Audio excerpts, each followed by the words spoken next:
Alors d'abord, il y a un Bandung historique. En 1955, grande réunion internationale de ce qu'on a appelé les non-alignés et qui étaient en fait les pays colonisés. Tous les pays colonisés qui refusaient de s'inscrire, disons, dans la logique des deux blocs, communistes ou donc américains.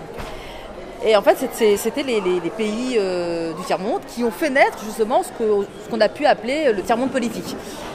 Et nous, aujourd'hui, si on a appelé cet événement le Bandung du Nord, c'est d'abord parce qu'on a une histoire, on ne vient pas de nulle part.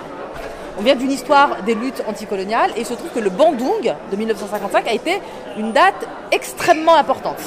Parce que, par ailleurs, le Bandung de l'époque a soutenu les mouvements indépendantistes, dont le mouvement d'indépendance algérien. Donc c'était un grand moment de mobilisation politique qui a marqué l'histoire des luttes anticoloniales. Ça c'est une chose, et donc nous aujourd'hui, on sait qu'on est en rupture avec notre histoire. Mais en même temps, on a une histoire. Donc il s'agit pour nous d'abord de retrouver cette histoire et de nous réinscrire dans l'histoire des luttes. Alors l'histoire des luttes, c'est le Bandung, mais c'est tellement d'autres luttes d'indépendance, tellement de luttes des Noirs américains, les luttes de l'immigration en France. Et bien pour nous, c'est déjà de réapprendre cette histoire et de simplement de s'en inspirer pour poursuivre un combat pour la libération qui ne s'est pas achevé.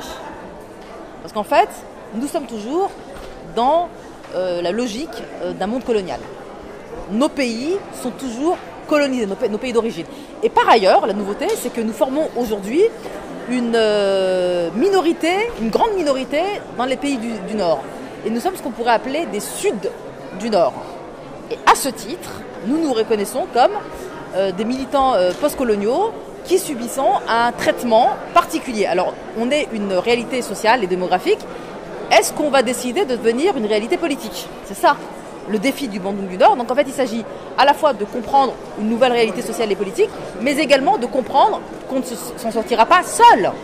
Donc il s'agit maintenant de sortir des frontières de la nation, française en l'occurrence ici, et de faire des alliances avec les indigènes des autres pays. Parce qu'en fait, on a une vraie réalité sociale et politique maintenant à l'échelle des pays occidentaux. Ce qu'on espère de ce week-end, c'est qu'il fasse des petits, c'est qu'il y ait d'autres Bandung du Nord, au même titre qu'il y a des forums sociaux internationaux.